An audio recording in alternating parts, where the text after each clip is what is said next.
Welcome to the Tune-Up Blog. Andrew Kappes, your radio voice of the Bowling Green Hot Rods. A big week in Winter League action, not only in Arizona or even here stateside, but also in Australia. Starting out in the desert, the Arizona Fall League wrapping up regular season play already. That's a great sign. That means winter meetings are right around the corner. Spring training soon to follow. But first things first, the Peoria Javelinas, which is where the Tampa Bay Rays affiliates send their players to for the Fall League, recently clinched their division title. In fact, it was last night. 2013 Hot Rod Justin O'Connor blasting a two-run homer in the top of the ninth inning to help clinch that Western Division title for the Javelinas. A remarkable comeback considering the way they started. They were in last place in week 2 of the season, but they won 12 of 14 games in the final 2-week stretch to clinch that playoff spot, so they'll play for the prestigious Arizona Fall League Championship next week. But a number of former Hot Rods currently on that Peoria Javelina squad. We mentioned O'Connor.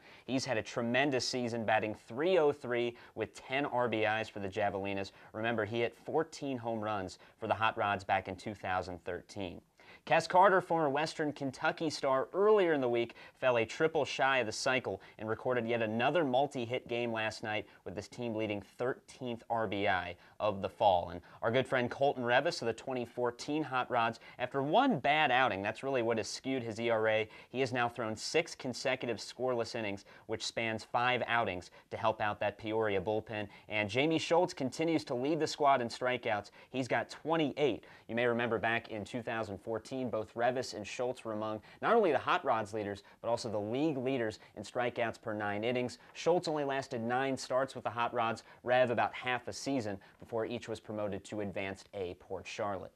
We're going to take a very quick break here on the Tune-Up Blog. I got a long way to travel because when we come back, we're heading to Down Under, Australia.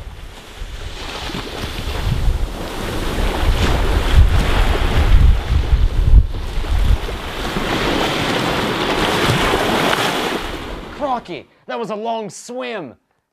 But in Australia, our 2014 Hot Rods were having a whale of a time in the Australian Winter League as they are in full swing of action. 2 weeks in already with the Brisbane Bandits, and those Bandits are off to a 6-4 start. Grandin Getzman, a 2014 Midwest League All-Star, having a great start to his campaign down under. Getzman, of course, with the Hot Rods this season, blasted 7 home runs before being promoted to High A Port Charlotte. Earlier this morning, he went 2 for 4 and now has 3 home runs and 6 RBIs through just 10 games. Teammate Johnny Field, also a member of the 2014 Hot Rods, he was a Rays Minor League Player of the Year, you may remember, between his performances with Bowling Green and High A Port Charlotte. He's reached base safely in all 10 games for the Bandits and owns a team-high .386 on-base percentage. And 2013 Bowling Green star Tommy Coyle hitting at a .333 clip with 2 home runs and 7 RBIs for the Bandits, who are in action this week with Melbourne, and of course Melbourne native Darryl George, also a 2014 Bowling Green Hot Rod. So there is your Bowling Green Hot Rods connection down under. I have another long swim ahead of me to get back to the office before 5 o'clock. Mr. Adam New's going to yell at me if I'm not back in my office by lunchtime. So we got to go. We'll see you next week on the Tune-Up.